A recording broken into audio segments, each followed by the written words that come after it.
सत्संगत जी, प्यार से कहना धन निरंकार जी। तो इंसान आगे कहता है कि ये मैंने अपने ही कन्वीनियंस के लिए एक मेंटल ऐसे एक एसोसिएशन इस तरह से बना दी है इस ब्रांच से कि मैं अपनी पूरी दिन की वरीज लाके या इस पेड़ पे टांग जाता हूँ कि ये काम का स्ट्रेस अब मेरे साथ घर नहीं एंटर करता। तो वो वहीं सारा बोझ रह गया उस पेड़ के ऊपर और मैं अंदर बिल्कुल एक क्लीन स्लेट की तरह, एक फ्रेशनेस की तरह, एक घर वालों से जो प्यार मिलता है उनको भी वापस दे पाता हूँ। वरना अगर वही बोझ अंदर लेके आऊँ तो फिर वही दिन का इतना जो अच्छा ना गया हो वही एक इरिटेशन लेके मैंने भी आगे परिवार में वही दे देनी है। तो मेरा दिन तो नहीं अच्छा गया, आगे उन सबका भी मैं खराब कर दूंगा। तो इसलिए एक ये मैंने रूटीन सी ही बना ली है कि ऐसा करता हूँ। और फिर समझाता है कि पर कमाल की बात तो ये है, जब अगले दिन मैं बाहर फिर सोने के बाद एग्जिट करता हूँ अपना घर और उस पेड़ की तरफ देखता हूँ तो ऐसे लगता है जितना बोझ टांग के गया था अब तो काफी उससे हल्का होके बोझ टंगा हुआ है। क्योंकि घर पे इतने घंटे इतना प्यार जो मिला, इतना फिर से वो स्ट्रेंथ मिला एक आगे बढ़ने के लिए, तो जितना लेकर आया था अब वापस काम पे जा रहा हूँ तो उससे कम ही लेकर जाऊंगा। तो बात इतनी छोटी सी इस कहानी में, पर फिर भी एक इतना गहरा मैसेज कि हम कैसे हर पल में ये भूल जाते हैं अक्सर कि अगर कोई दिन हमारा चल भी रहा है वो हमारे मुताबिक खराब दिन है तो उसको अगर निराकार को याद नहीं किया तो छोटा सा भी बोझ बहुत लगेगा। और अगर उसमें भी लगा कि निराकार तो हर पल साथ है, कोई बात नहीं, बॉस गुस्सा कर रहे हैं तो कोई बात नहीं, हम अपनी डेडलाइन नहीं मीट कर पा रहे तो, या कोई भी एक स्टूडेंट लाइफ में भी एक टेस्ट रिजल्ट अच्छे नहीं एक आ रहे, पढ़ाई में ध्यान अगर उस समय फोकस नहीं बन पा रहा, या जो भी जीवन के पड़ाव में एक इंसान है, तो ये हमारे मुताबिक चीज़ें ना हो वो बोझ बन गया। वो तभी जब हमने उसी पल पे लेट गो नहीं किया, उसी पल पे निराकार पे नहीं छोड़ा, वरना तो वो बोझ उतना भी इकट्ठा ना हो उस इंसान का कि घर लाकर उस पेड़ की टहनी पे टांगना पड़े। तो बात इतनी सी कि हर पल ये दुनिया ने तो कुछ ना कुछ तरीके से फंक्शन करना है और जब जब हमारे मुताबिक नहीं होगा उसको हम एक बोझ बना लेंगे। तो कैसे एक पूरी तरह से ये जो बार बार बीइंग बाउंडलेस की बात आ रही है, तो यही है कि अपने आप को खोकर ही सब कुछ पाना है। और ये चाहे फिर छोटी छोटी चीज़ें, एक डेली बेसिस का स्ट्रेस है, एक चिंताएं हैं, इच्छाएं हैं, या फिर कोई बड़ी बड़ी और चीज़ें भी कि एक कई बारी किसी ने जीवन में कोई एक बचपन से ही एम सेट किया होता है कि बड़े होके एक ये चीज़ अचीव करनी है और वो मेहनत भी पूरी होती है, सब कुछ फेवर में भी आता है, पर वो फाइनल डेट पे जब वो काम होना है वो किसी वजह से नहीं हो पाता और फिर ये पूरी लाइफ ही सेटबैक लगती है कि इतने साल इन्वेस्ट कर दिए, इतने दिन लगा दिए, ये अचीव तो नहीं हो पाया और कोई प्लान बी भी नहीं रखा था, इसी पे पूरे चैनलाइज कर रहे थे। तो बात वही कि जिनके जीवन में निराकार होता है वो अपने सपने तो सजाते हैं, मेहनत भी करते हैं सपनों पे चलने की, पर इतना ज़्यादा उनसे फिर चीज़ों से या सपनों से अटैच नहीं होते कि कहीं फेलियर आया तो वो हमारा ही फेलियर बन जाता है। नहीं, वो सेटबैक्स संतों के लिए कभी सेटबैक्स नहीं होते, क्योंकि संत तो कभी भी मजबूर नहीं होते, संत तो कभी भी बंदिश में नहीं होते। संत तो हर समय जब इसी ब्रह्म के साथ जुड़ गए हैं तो ये निराकार से जुड़कर ब्रह्म ज्ञानी आप निराकार, फिर क्या बंदिशें, क्या सेटबैक्स। तो बात वही, ये हम अपने दिमाग में, ये हम अपने आप को इतना कन्फाइन कर लेते हैं कि यही दायरा है। एक अक्सर एग्जाम्पल जो हम सुनते रहते हैं कि घर के छोटे से एक्वेरियम में वो फिश को लगता है कि जितना स्पेस है अब वो एक बड़ी वाटर सोर्स, वाटर बॉडी में भी अगर डाल दें उसको, वो उतने दायरे में ही स्विम करती रहती है, क्योंकि इतनी हैबिचुअल है अब वो अपने एक्वेरियम में ही तैरने के लिए।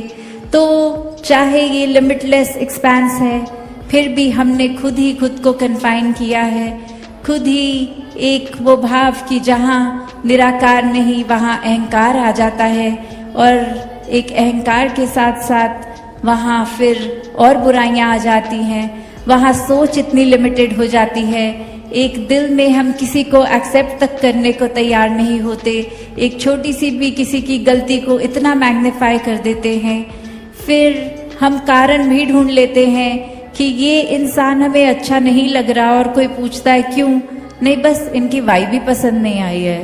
तो ऐसे भी इतनी माइनर चीजें खुद क्रिएट कर लेते हैं कि ये इंसान नहीं अच्छा लग रहा, तो वजह ढूंढो क्यों नहीं अच्छा लग रहा, एक बना देते हैं हम वजह। तो एक कुछ भी वजह से किसी को भी हम डिक्लेयर कर देते हैं कि ये अच्छा नहीं है। तो बात वही कि एक निराकार का रूप हर एक में है, हर एक ने जहाँ इंसान ये का शरीर लिया है, तो वो एक मनुष्य ने गलतियां भी करनी है। तो इतने क्विकली इतना जजमेंटल भी होने की ज़रूरत नहीं है कि उन्होंने ये गलत कर दिया, so this person is wrong, I will never speak to that person again, ऐसा भी माइंडसेट बना लेते हैं।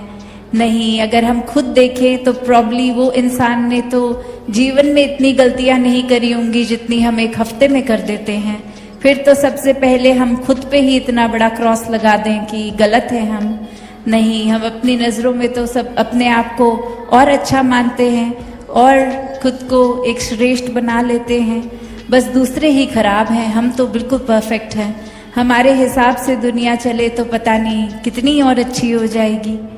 तो बात वही है कि ये मुद्दा ये सिर्फ और सिर्फ अहंकार का, चाहे वो इतनी माइनर स्लिप से आए, चाहे एक कोई ज़रूरी नहीं है कि जैसे रावण की डिपिक्शन होती है कि 10 सर लग के इतना प्रोमिनेंट अहंकार आएगा।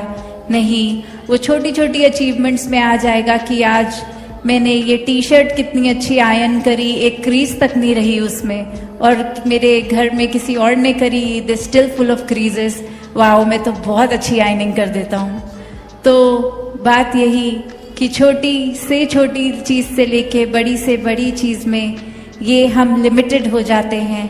और यहाँ तो निराकार से जुड़ के बीइंग बाउंडलेस की बात हो रही है। निराकार से जुड़ के सब अपने बंधनों को, चाहे वो मेंटल ब्लॉकेजेस हैं, चाहे वो फिजिकल ब्लॉकेजेस हैं, एक ये तन मन धन की जहाँ सेवा है और ये निराकार से जुड़ने की बात है, तो यही बात है कि सेवा सिमरन सत्संग और निराकार को रख के जब ये भक्ति की जाती है तो वाकई ही वो एक कोई सीमा नहीं रहती उसकी। ये प्यार में भी, सत्कार में भी, किसी भी चीज़ में ये बीइंग बाउंडेड तो होगा नहीं इंसान। फिर ये बाउंडलेस की बात, ये असीम की बात, तो हर एक में जैसा वो पोटेंशियल है कि कण कण में व्यापक है निराकार, तो हम भी हर लिहाजे में इस पॉजिटिविटी की ओर ही एक एक्सपेंशन अपना रखें। दातार हर एक पे कृपा करे कि ऐसे ही जीवन में एक अपना सब काम काज, जो भी रिस्पॉन्सिबिलिटीज़ घर की है, समाज की हैं, संसार की हैं, वो बखूबी निभाएं। कहीं काम से एक दिल चुराने की बात नहीं हो रही कि एक वर्क क्विट करके बस सत्संग ही करते रहो। नहीं, ये बैलेंस है, काम पे भी जाएं, सत्संग भी करें। तो बात वही है कि अपनी स्पिरिचुअल ग्रोथ भी करनी है, पर रहकर इस मटीरियलिस्टिक दुनिया में इसको भी एक पूरा आनंद लेते हुए संसार का भी एक अपने जीवन को इंटरनली भी ग्रो करें। नहीं, संतों ने यही समझाया है कि इस समाज संसार का हिस्सा बन के घर परिवार में रहकर ही भक्ति की जाए। फिर वो चाहे कहीं पे भी किसी समय हम हैं, हम सड़क क्रॉस कर रहे हैं, किसी म्यूजियम में हैं, कामकाज में हैं, स्कूल में हैं, ये परमात्मा तो उतना ही हर जगह है। हर समय इसके साथ होते हुए जो भी कार्य कर रहे हैं वो किया जा सकता है। और सबसे पहले इसी को जानना है। इसी को जानकर ये जो बात है कि एक को जानो एक को मानो, एक हो जाओ, एकला जाना एकला माना एक हुआ, कि कैसे एक संसार में जहां इस एक की ही बात होती है कि ये परमात्मा, चाहे अनगिनत नाम इसके, अनगिनत किसी ना किसी क्वालिटी से जोड़ दिया जाता है कि ये एक करुणा दया का सागर है, ये तो प्रेम का स्रोत है। ऐसे ना जाने कितनी ही खूबियों से एक पुकारा जाता है। ये कितने ही एक जितने भी संसार में कण कण में ये है तो वो फॉर्म भी हो गया और यही फॉर्मलेस भी है। तो कैसे हर जगह हर समय उपस्थित यही परमात्मा, यही सच्चाई है जो रात को भी है सुबह भी है, कभी भी समय के पार वाली बात। और बाकी सच्चाइयां तो दुनिया की कभी मौसमों में परिवर्ती आ जाती है, ये गर्मी से सर्दी, ह्यूमिडिटी, रोशनी, दिन रात, अनेकों ऐसी चीजें जो भी हमारी ये नजर देख सकती है वो कभी ना कभी एक रूप बदलती है। आज है कल नहीं है, आज इस तरह है कल आकार बदल जाएगा। अभी जैसे टेक्नोलॉजी की भी बात हो रही थी, जो आज से कुछ साल पहले जो गैजेट्स जैसे दिखते थे आज उससे कितने अलग दिखते हैं। पहले अगर साधन कम थे, आज कहीं से कहीं ट्रैवल भी करना है तो अनगिनत रूप में जब पहुंचा जा सकता है। वैसे ही एक इंसान अगर संसार में आया और ये एक रूप धन का भी एक अमीरी की और एक जीवन में आराम की जिंदगी, पर वो अपनी ही बलबूते अपनी मेहनत से किया गया और उसका फिर सदुपयोग किया गया। फिर वही जीवन को अगर हम ऐसे भी देखें कि किसी ने ये सारे साधन होने के बावजूद उनका इस्तेमाल तो किया पर अच्छाई के लिए नहीं, अपना भी नुकसान किया, किसी और का भी, एक उस तरह से जो परमात्मा का शुक्राना बनता है कि कुछ दिया है तो ये भले के लिए ही इस्तेमाल हो, ऐसा किया ही नहीं गया, तो फिर ये जीवन तो फिर बहुत ही एक मुबारक जीवन तो दूर की बात, ये जीवन तो जीवन कहलाने लायक ही नहीं बचा।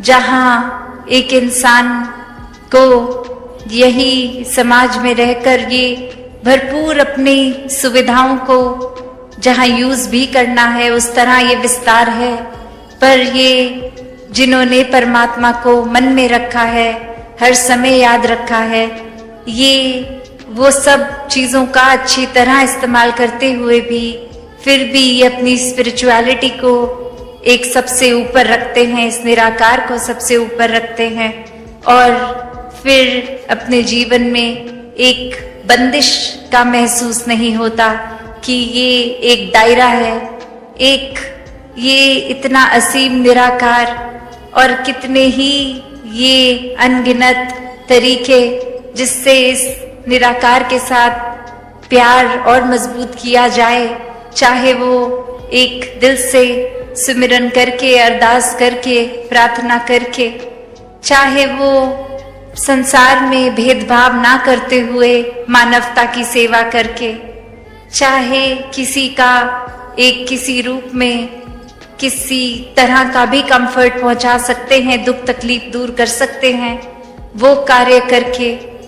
और बात सिर्फ वही कि समर्पित भाव हो, वरना अहंकार जहां अपनी जगह ले लेता है फिर तो मन में यही आएगा कि अगर किसी के जीवन को मैंने संवारा तो वो मेरी वजह से हुआ, अगर मैं ना ये मदद करता तो फिर वो इंसान का तो भला नहीं होना था। पर यही एक फर्क सेवा में और मदद में, ये हेल्प नहीं है, ये तो सर्व करना है। और वही संत तो ये खुद को गवा कर सेवा करते हैं और ये हम्बल हो के एक विनम्रता के साथ कि ये परमात्मा सेवा करा रहा है, शक्ति बल बख्श रहा है, तो ही कुछ हो पा रहा है। और फिर यही मन सत्संग करके भी इस दातार, इस निराकार के साथ वो अपना डीप कनेक्शन और मजबूत कर लेता है। और वहीं अगर सत्संग में भी आके एक ध्यान इधर उधर, या फिर सिर्फ इसीलिए आया है कि कोई देख ले हम भी आते हैं सत्संग, या अक्सर छोटी छोटी चीजें कि किसी को देखा कि कोई जीवन में उपलब्धि मिल गई है, तो एक खुद की ही कैलकुलेशन लगाई कि वो महात्मा तो बहुत रेगुलरली संगत जाते हैं, तो हम भी जाएंगे तो हमें भी वो अचीवमेंट मिल जाएगी। या ऐसे कोई भी कारण बना लेते हैं जो एक मूल रूप से, एक अपने प्योर रूप से एक भक्ति के दायरे में नहीं, चतुर चालाकियों के दायरे में आता है। और ऐसा करना भी फिर वो सत्संग नहीं है, क्योंकि अगर यही देखें कि ये सत्य का संग है सत्संग, इसमें और कोई भाव की मिलावट आ जाए तो फिर वो सत्संग नहीं रहेगा। तो कैसे अपने जीवन में एक वही बात कि जब ये निराकार पूरा है तो फिर हमारा इस निराकार पे यकीन होना ना होना इस निराकार को पूरे से अधूरा तो बना नहीं देगा। ये तो हर जगह वैसे ही मौजूद रहेगा। एक परमात्मा में विश्वास ना करना, इससे नुकसान तो हमारा ही है। वैसे ही एक कहानी जहां एक गुरु और उनके अनेकों शिष्य साथ, और उसमें एक शिष्य एक दिन देखता है कि जब हमारी ये स्थापना हुई थी, ये शुरुआत हुई थी, तो जितने व्यक्ति जुड़े थे अब वो तादाद कम हो गई है। और वो जाके अपने गुरु को बताते हैं कि ये काफी व्यक्ति तो कहीं और जुड़ गए हैं, हमसे टूट गए हैं। और फिर वो गुरु का कुछ रिएक्शन नहीं, किसी तरह से कुछ कहते नहीं है, अपने आनंद में ही वैसे ही भक्ति में लीन। और बार बार ये बोलने पे फिर एक बार समझाते हुए कहते हैं कि जो टूट गए हैं वो तो कहीं जुड़े ही नहीं थे। तो बात वही है कि अगर कोई और वजह से कहीं पे हम जुड़ रहे हैं तो वो एक मन पहले ही अगर सत्संग में नहीं जुड़ रहा, फिर सत्संग पंडाल में बैठना या सत्संग भवन में जाना या ना जाना वो एक ही बात है। और ऐसे ही भाव इस कहानी में भी कि ये आस्था, ये विश्वास अगर है ही नहीं तो एक फिजिकली वहां पे होना या फिर वो एब्सेंट होना, वो तो कोई फर्क पड़ता ही नहीं है। और ऐसे ही वो समझाते हैं कि ये कोई गिनती की बात थी ही नहीं, यहाँ तो ये क्वालिटी की बात है, क्वांटिटी की है ही नहीं। और ऐसे ही वो भाव भी आते हैं जहाँ क्वालिटी भी होती है और क्वांटिटी भी होती है। ये संतों के दिल होते हैं जो ये सच्चाई को पहचान कर एक जहाँ उमड़ उमड़ के सत्संग भी आते हैं, वहाँ मन में भी एक बहुत ही प्यारे प्योर भाव होते हैं, साफ, कि बिल्कुल कोई छल कपट नहीं, सिर्फ इस निराकार के प्रति प्यार, तो निराकार की बनाई इस रचना से प्यार। और यही एकत्व भी कि इस परमात्मा से ब्रह्म ज्ञान रूपी दात के बाद जब प्यार हो गया तो फिर कोई फर्क ही नहीं है, हम स्वयं प्यार बन गए। हर जगह प्यार ही प्यार है, प्यार बांट भी रहे हैं और वो एहसास भी नहीं है कि हम प्यार बांट रहे हैं। जिस तरह एक फूल अपनी महक बस देता ही जाता है, तो वो कोई खास एफर्ट नहीं है फूल का, वो तो उसी का गुण है, खुशबू तो वो बिखर रही है। तो बात यही कि फिर ये एकमिक होके परमात्मा से मन हरेक से एकमिक हो गया। और ये एकत्व की बात यहाँ तो संतों ने हमेशा जैसे समझाया कि जीते जी इस परमात्मा का साथ कर लें। अक्सर ये विषय पे अगर चर्चा होती भी है तो ये दिमाग किसी ना किसी और कारण को प्राथमिकता दे देता है कि अभी हम इस वजह से बिजी हैं, तो अभी तो ये परमात्मा को जानने की जरूरत नहीं है, अभी आयु छोटी है। तो बात वहीं ये जीवन के अनसर्टेनिटी की भी है कि ये श्वास तो पता नहीं कब चले जाएंगे, कोई निर्धारित उम्र ही नहीं है, तो किसी का अगला पल है नहीं, पता नहीं। तो उसी पल में इस परमात्मा को जान लिया जाए तो ये बात कि ये परमात्मा हर जगह है, और जैसे ही ब्रह्म ज्ञान होता है तो ये उस परमात्मा से इस परमात्मा के दर्शन हो जाते हैं, क्योंकि ये हर जगह आंखों के सामने हर समय, और भक्त तो सोते उठते हर समय, जब आंखें बंद भी हैं, सो रहे हैं, तो भी ये परमात्मा क्या ही भक्ति रूप उस तरह भी, और खाते पीते खेलते कुछ भी करते हुए ये परमात्मा ही हर समय साथ इसके एहसास में ही।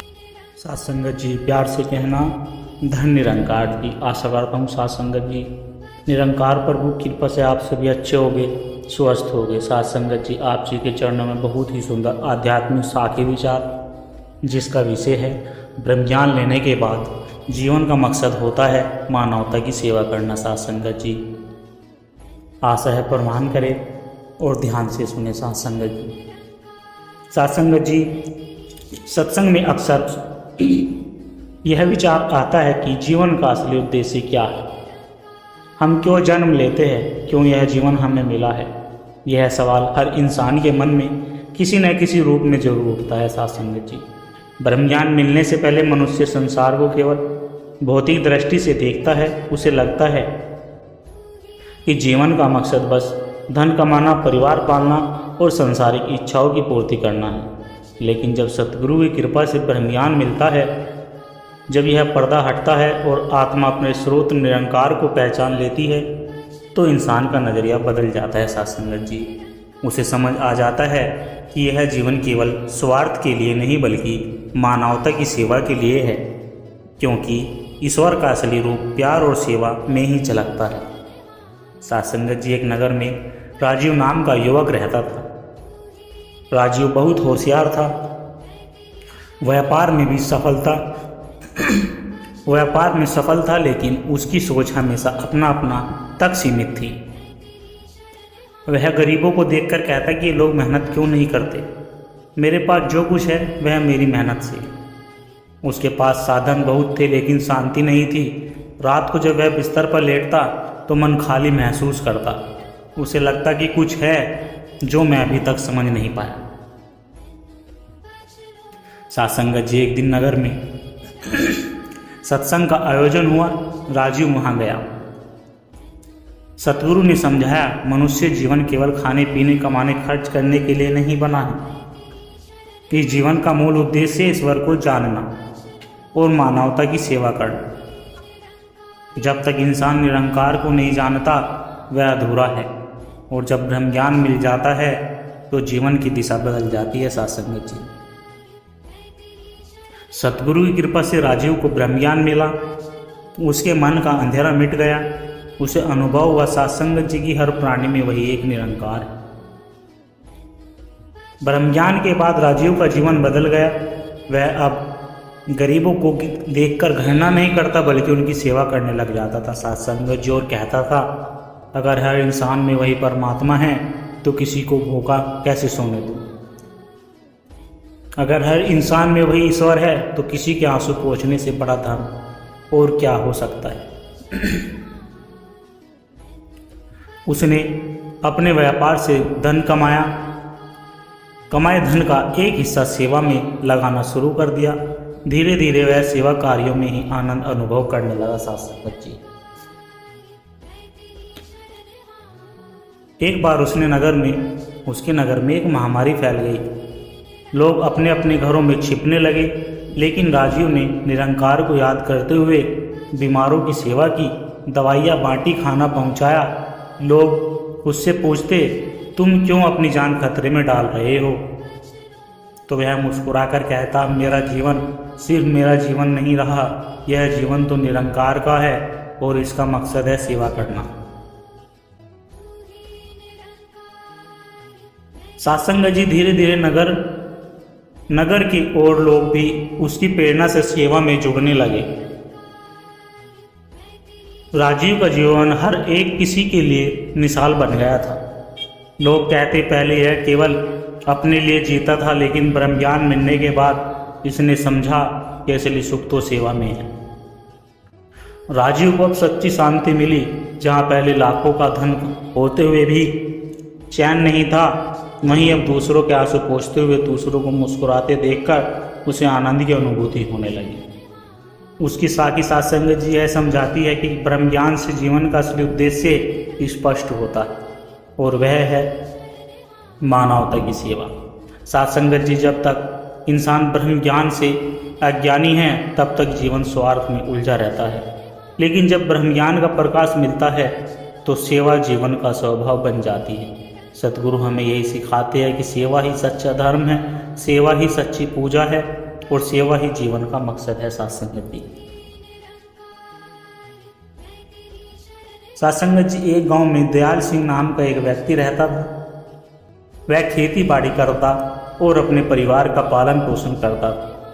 उसका जीवन सामान्य था सत्संग जी, लेकिन उसके मन में हमेशा एक प्रश्न उठता था कि आखिर इस जीवन का उद्देश्य क्या है। मैं दिन रात मेहनत करता हूँ, परिवार का पेट पालता हूँ, पर क्या यही सब करने के लिए मैं जन्मा हूँ? गांव के लोग उसे अक्सर कहते, जीवन का मकसद है खूब कमाओ, घर बनाओ, बच्चों को बड़ा करो और दुनिया से चले जाओ। लेकिन दयाल का मन इस उत्तर से कभी संतुष्ट नहीं हुआ। सत्संग जी, गांव में एक सत्संग का आयोजन हुआ। सतगुरु पधारे और वचन हो रहे थे कि मनुष्य जीवन अमूल्य है। यह केवल खाने, सोने और धन इकट्ठा करने के लिए नहीं मिला। ब्रह्म ज्ञान से आत्मा अपने स्रोत को पहचानती है और तब असली मकसद स्पष्ट होता है, और वह मकसद है मानवता की सेवा। सत्संग जी, दयाल सिंह ने मन लगाया और सतगुरु की कृपा से उसे ब्रह्म ज्ञान प्राप्त हुआ। क्षण भर में उसकी सोच बदल गई। उसे महसूस हुआ कि हर जीव में वही एक निरंकार है। अब दूसरों को देखकर वह पराया नहीं समझता, बल्कि अपने स्वरूप को ही उसमें देखता था। सत्संग जी, ब्रह्म ज्ञान मिलने के बाद दयाल का जीवन बदल गया। पहले वह खेतों में केवल अपनी कमाई के लिए काम करता था, लेकिन अब वह सोचता है, अगर यह अन्न निरंकार की देन है तो क्यों न इसका कुछ भाग जरूरतमंदों को भी मिले। उसने तय किया सत्संग जी कि हर फसल का एक हिस्सा वह गांव के गरीब, अनाथों और भूखों को देगा। लोग उसकी यह सोच सुनकर आश्चर्यचकित थे। पहले तो दयाल अपने खेतों का एक दाना भी किसी को देने को तैयार नहीं था, अब इतना बड़ा त्याग क्यों और कैसे? सत्संग जी, दयाल हंसकर कहता है कि मैं जान गया हूँ कि यह सब मेरा नहीं, निरंकार का है। जब यह निरंकार का है तो इसका हकदार हर इंसान है। धीरे धीरे दयाल की सेवा केंद्र अनाज तक सीमित नहीं रही। वह बीमारों को देखने लगा, उनकी दवाइयाँ लाता, गरीब बच्चों की पढ़ाई में मदद करता।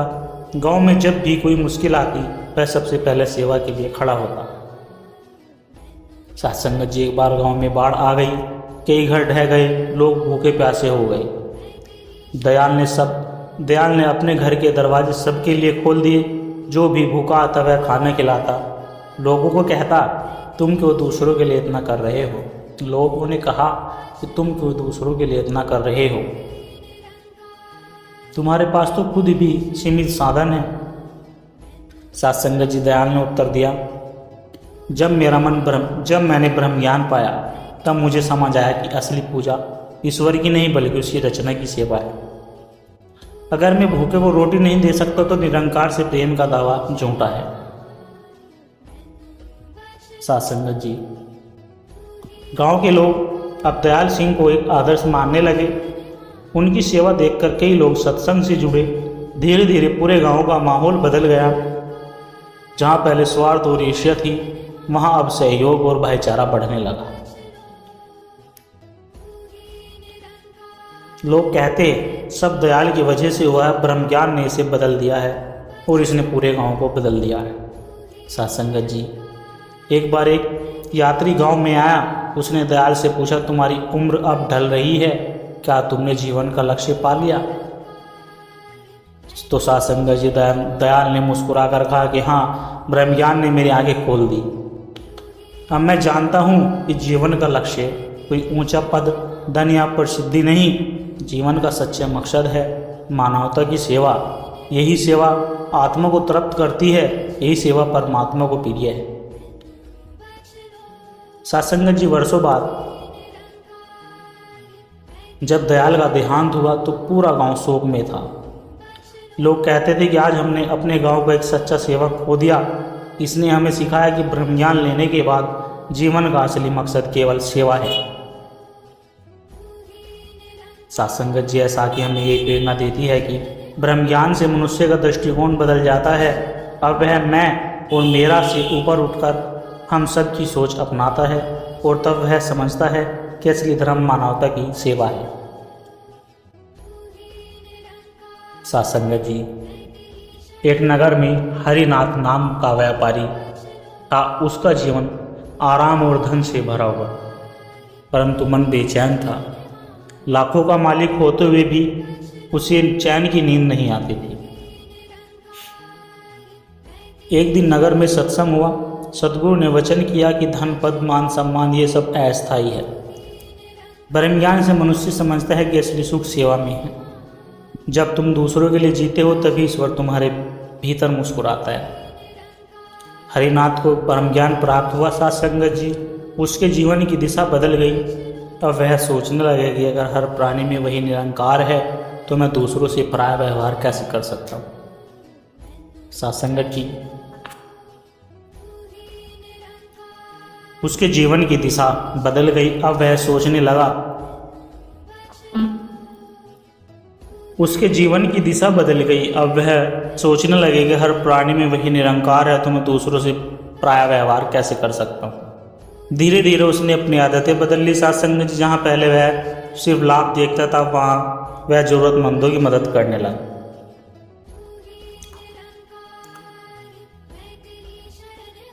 उसने अपनी दुकान पर एक नियम बना दिया, जो भूखा है उसे खाना मुफ्त मिलेगा, जो गरीब है उसे कपड़ा उधार नहीं बल्कि तोहफे में मिलेगा। लोग हैरान थे सत्संग जी कि यह वही हरिनाथ है जो पहले पैसों के पीछे भागता था।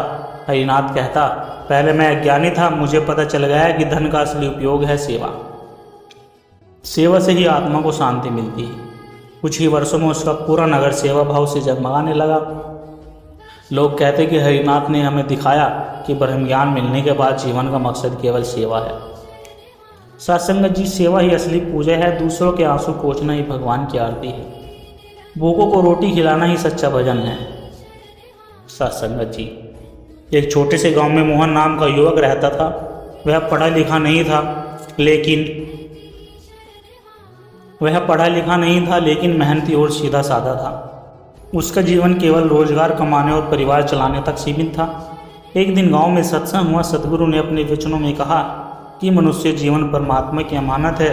यह जीवन केवल अपने लिए नहीं बल्कि दूसरों के लिए जीना ही सच्चा धर्म है। ब्रह्म ज्ञान से इंसान समझता है कि सेवा ही जीवन का वास्तविक मकसद है। मोहन के दिल को यह वचन छू गए। उसने सद्गुरु से ब्रह्म ज्ञान लिया। अब उसकी आंखें बदल गई। वह हर किसी को भगवान का रूप देखने लगा। अब उसका जीवन सेवा में बदल गया। सत्संगत जी, गांव में जब भी कोई बीमार पड़ता, मोहन सबसे पहले पहुंचता। वह खेतों से अनाज लाकर गरीबों को देता। बरसात में जब एक झोंपड़ी गिर गई तो उसने अपने हाथों से उसे बनवाया। सत्संगत जी,